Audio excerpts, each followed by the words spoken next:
Universidade de Viseu.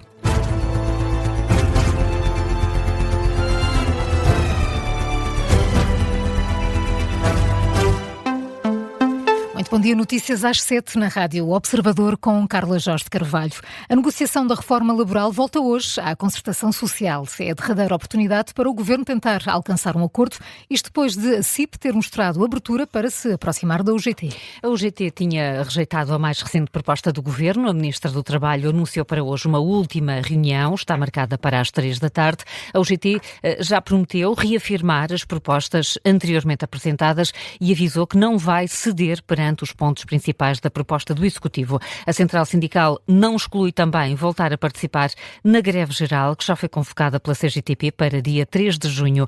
A CIP anunciou ontem estar disponível para ceder e acolher as propostas da UGT em matérias como o outsourcing, a não reintegração de trabalhadores despedidos ilicitamente, a formação contínua e também a arbitragem. Mas, Carla, esta posição da CIP não é acompanhada por todos os patrões? Não, o Observador apurou que algumas das cedências que foram anunciadas ontem por Armindo Monteiro são vistas como inaceitáveis por alguns patrões que consideram que, em certa medida, até esvaziam a reforma laboral. O Observador sabe ainda que os patrões permitiram que o presidente da CIP fizesse este último apelo, no sentido de um acordo sobre o pacote laboral, mas não conheciam nem aprovaram as cedências anunciadas na conferência de imprensa de ontem. O Observador contactou também o gabinete da Ministra do Trabalho para perceber qual a abertura do Governo para aceitar os pontos propostos pela CIP, mas não obteve resposta. E a reforma da lei laboral vai ser também o tema do explicador de hoje. Logo a seguir ao Jornal das 9, convidamos o antigo Ministro da Economia e CEO da Brisa, António Pires de Lima.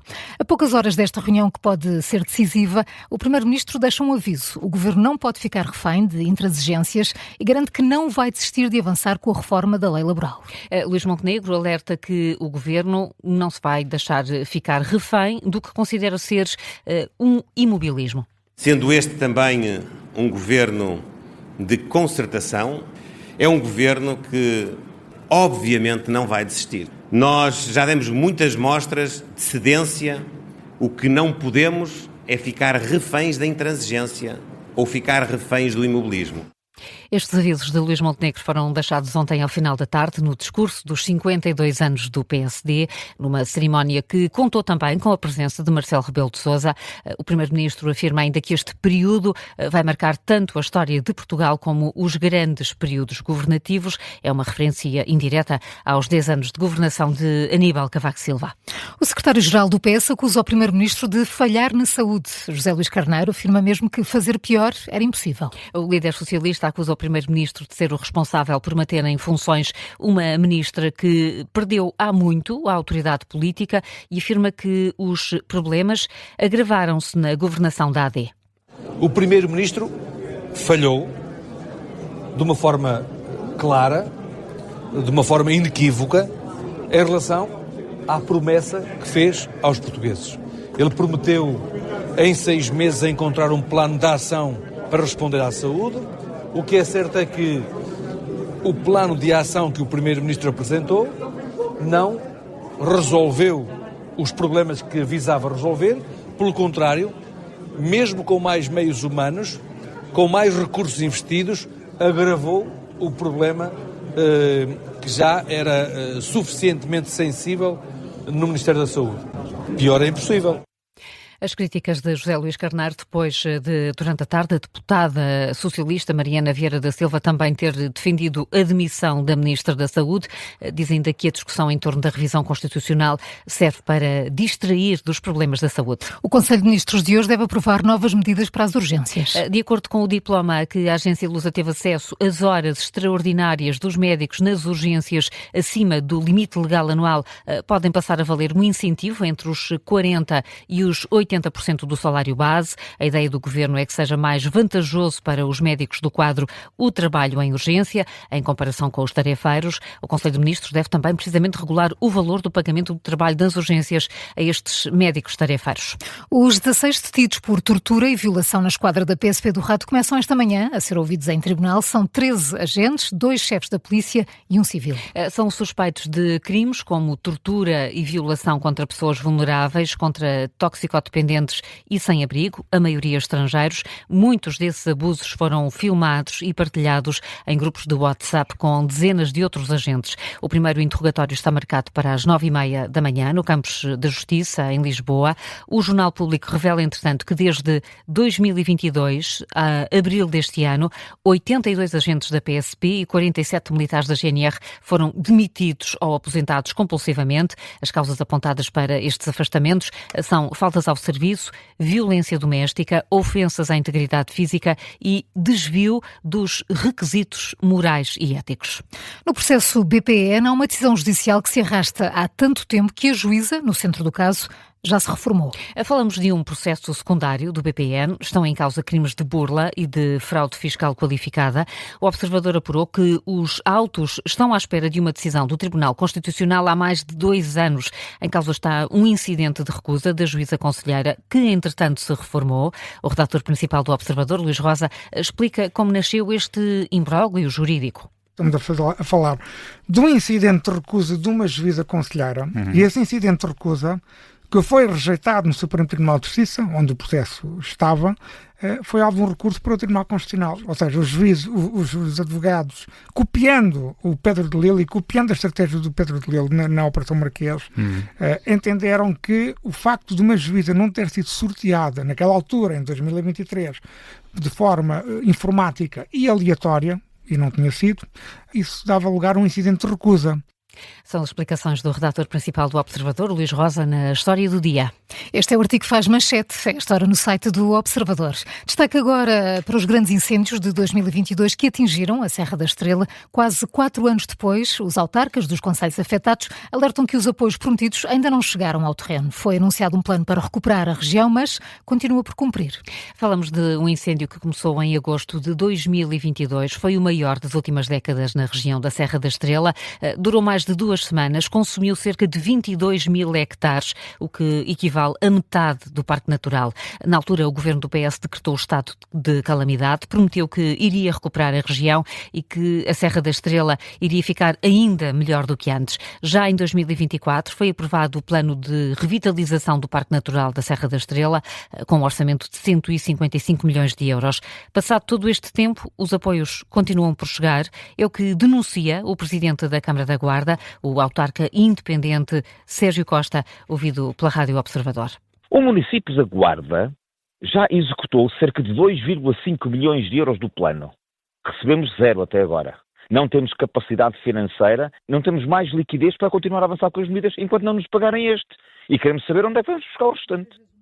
Sérgio Costa, também presidente da Associação de Municípios do Parque Natural da Serra da Estrela, que é o responsável pela gestão dos fundos do plano.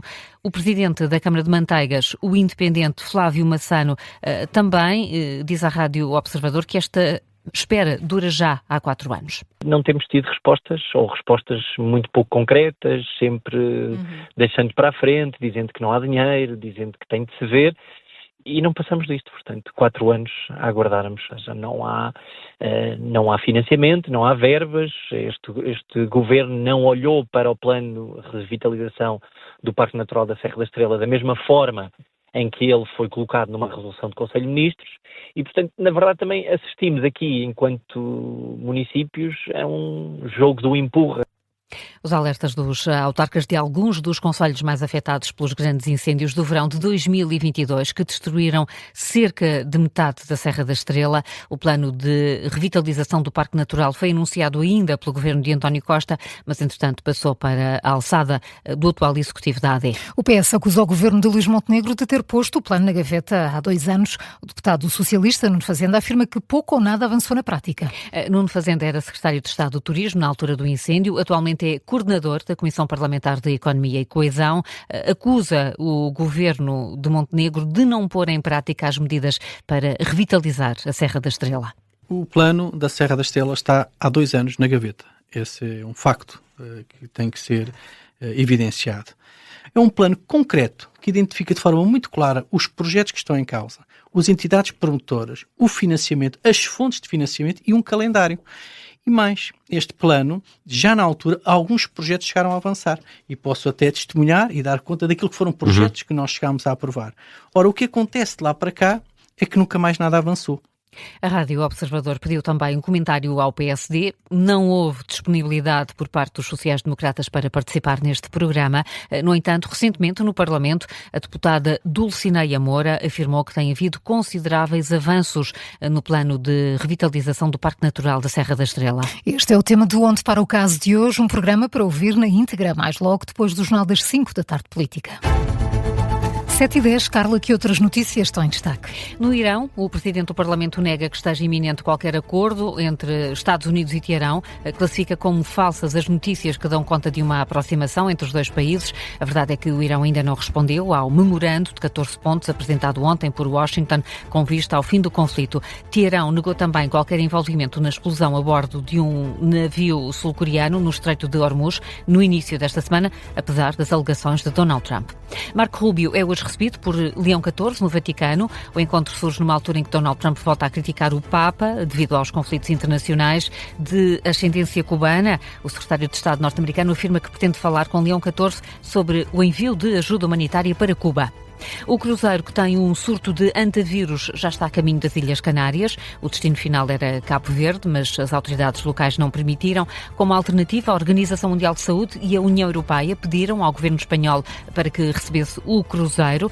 Deve chegar dentro de 3 dias. Até agora morreram 3 pessoas. Há 2 casos confirmados e mais 5 suspeitos.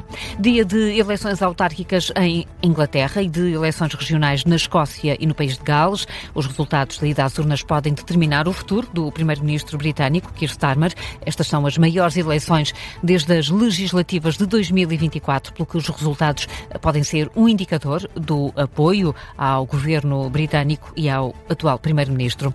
Hoje também é dia de final da Liga Europa, ou melhor, é dia de se preparar a final da Liga Europa. O Sporting de Braga vai jogar hoje contra o Friburgo, na Alemanha. Os bracarenses levam uma vantagem de 2-1 e vão tentar chegar pela segunda vez à final da competição. O jogo começa às 8 da noite, tem relato e comentários em direto aqui na Rádio Observador. Na outra meia-final, o Nottingham Forest, treinado pelo português Vítor Pereira, vai jogar contra o Aston Villa e parte com uma vantagem de 1-0 da primeira mão.